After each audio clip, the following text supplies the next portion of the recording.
Saya Nada Nancy Putri Odilia sebagai pemateri pertama. Perkenalkan, nama saya Mawar Mira sebagai pemateri kedua. Perkenalkan, nama saya Rio Febrian sebagai pemateri ketiga. Perkenalkan, saya pemateri terakhir. Selanjutnya, kami akan memaparkan berikut tentang A few moments later. Emosi dalam pengambilan keputusan. Elster 1998 maupun Hermelin dan Eisen 2002 memastikan bahwa dalam setiap proses pengambilan keputusan investasi, termasuk ke dalam kelompok apapun seseorang investor, terpelajar atau tidak, berpengalaman atau tidak, pria atau wanita, tua ataupun muda, investasi besar atau kecil, ia pasti memiliki akan emosi dalam proses pengambilan keputusan investasi. Suatu ketika, rasio mungkin lebih mendominasi reaksi seseorang terhadap suatu informasi, tapi pada saat lain mungkin sebaliknya. Emosi adalah sesuatu yang kompleks karena mengandung aspek yang bervariasi. Satu, aspek kognitif, yang kedua aspek psikis, yang ketiga aspek sosial, yang keempat aspek behavioral. Emosi mengandung aspek kognitif karena ada bagian yang dapat dijelaskan mengapa reaksi muncul.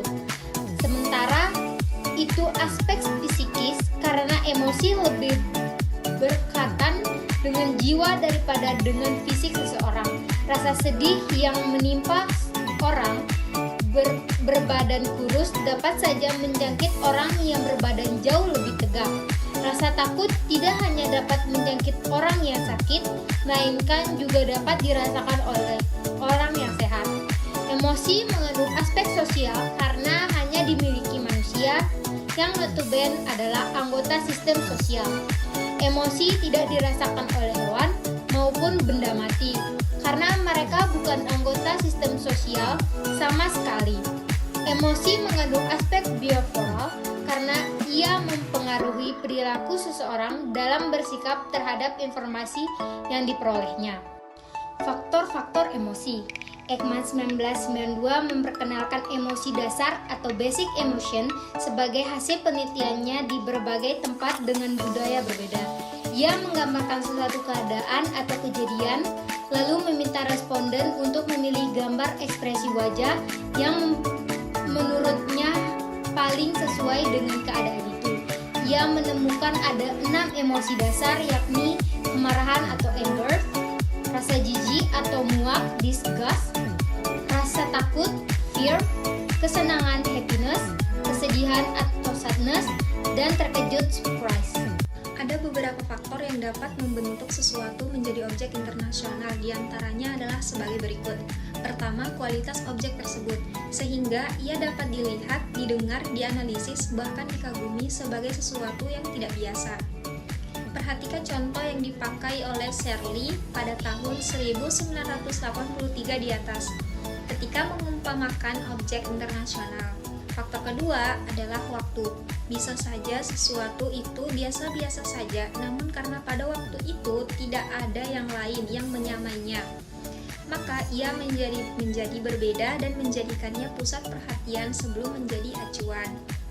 Orang yang mengatakan bahwa bisa saja seseorang menjadi populer hanya karena ia berada di tempat yang tepat pada waktu yang tepat. Faktor ketiga adalah perilaku. Seseorang yang memandangnya terhadap objek yang sama, bisa saja orang berbeda dalam memandang dan mengartikannya, sehingga mungkin saja A sama sekali tidak mengerti mengapa B menjadikannya sesuatu sebagai objek yang lain, termaksud internasional. Pengaruh emosi. Emosi akan berpengaruh baik pada psikologis maupun pada fisik seseorang. Secara psikologis, emosi akan membuat seseorang menjadi murung atau ceria, termotivasi atau pasrah, aktif maupun pasif, berkaitan dengan dampak emosi pada fisik. Dengan mengacu pada pendapatan Ritja pada tahun 1986, Elster mengatakan bahwa emosi seseorang dapat ditunjukkan oleh ekspresi psikologis seperti melompat-lompat, tertawa, menangis. Emosi juga mempunyai dampak terhadap memori seseorang, peristiwa-peristiwa yang emosional, seperti pengalaman pribadi di masa lampau. Cenderung lebih melekat pada memori seseorang dan gampang untuk diingatkan kembali. Faktor emosi muncul pada sebuah perilaku yang disebut sebagai home-based selection. Dalam kehidupan sehari-hari, perilaku ini sangat mudah ditemukan. Contohnya, atau misalnya seseorang lebih merasa nyaman untuk sekolah atau menyekolahkan anaknya di dalam negeri di tingkat dasar karena kekhawatiran akan mengalami benturan budaya apabila sang anak disekolahkan di luar negeri.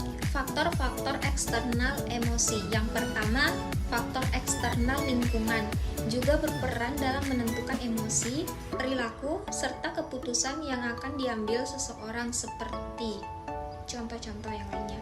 Yang kedua, ada tempat. Yang ketiga, ada waktu. Yang keempat, suasana dan penunjangnya. Ada yang kayak penunjuk prasarana, suhu, cuaca, bau, warna, dan sebagainya. Tempat. Pada dasarnya, keputusan dapat diambil di mana saja. Seorang direktur bisa saja membuat keputusan penting, membuat production line baru. Misalnya, pada saat ia sedang menemani istrinya berbelanja di sebuah pasar swalayan.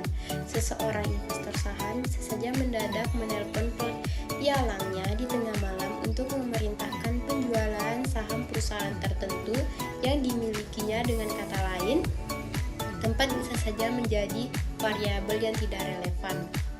Yang kedua, waktu. Berkaitan dengan contoh yang dikemukakan di atas, kadang-kadang keputusan diambil tanpa memandang waktu. Sekali lagi, ini boleh saja terjadi sekali-sekali, namun akan memberikan dampak yang cukup besar bagi organisasi. Waktu seharusnya menjadi pertimbangan. Misalnya, seseorang tidak akan membuat keputusan penting setelah jam tertentu. Yang ketiga, yaitu suasana. Peranan faktor waktu dan tempat akan dilengkapi dengan faktor lainnya, yakni suasana pada saat proses pengambilan keputusan terjadi. Kelompok-kelompok investor. Yang pertama, kelompok petualangan atau adventure. Kedua, kelompok selebritis atau selebritis. Yang ketiga, kelompok individualis atau individual. Yang keempat, kelompok wali atau guardians. Yang kelima, kelompok strangthrow. Penyesalan. Disadari atau tidak, dalam jiwa seseorang selalu terjadi sebuah proses evaluasi terhadap segala perbuatan yang telah dilakukan atau keputusan yang telah diambilnya. Ini merupakan proses ex post yang selalu terjadi mengikuti keputusan apapun yang dibuat seseorang. Ia akan merasa puas apabila hasil evaluasi itu menyatakan bahwa ia telah melakukan sesuatu yang benar atau mengambil keputusan yang tepat. Pengikutan. Berkaitan dengan ketakutannya terhadap penyesalan, salah satu teori lain yang dikenal adalah teori pengikutan atau herding theory. Teori ini menggambarkan situasi di mana orang melakukan sesuatu bersama-sama dengan apa yang dilakukan oleh banyak orang lainnya. Seiler 1995 mengidentifikasi adanya perilaku kelompok yang secara bersama-sama melakukan suatu tindakan dengan saling meniru satu sama lain, padahal mungkin mereka sama-sama tidak tahu apa yang sesungguhnya yang mereka lakukan. Perilaku inilah yang disebutnya sebagai perilaku pengikutan atau herding. Jadi kesimpulan yang dapat kita ambil dari materi yang telah dipaparkan adalah emosi memainkan peran penting dalam pengambilan keputusan investasi karena dapat mempengaruhi reaksi seseorang terhadap informasi. Dengan demikian, penting bagi para investor untuk memahami peran emosi dalam pengambilan keputusan investasi dan bagaimana faktor-faktor eksternal dapat mempengaruhi emosi dan perilaku mereka. Demikian presentasi kami.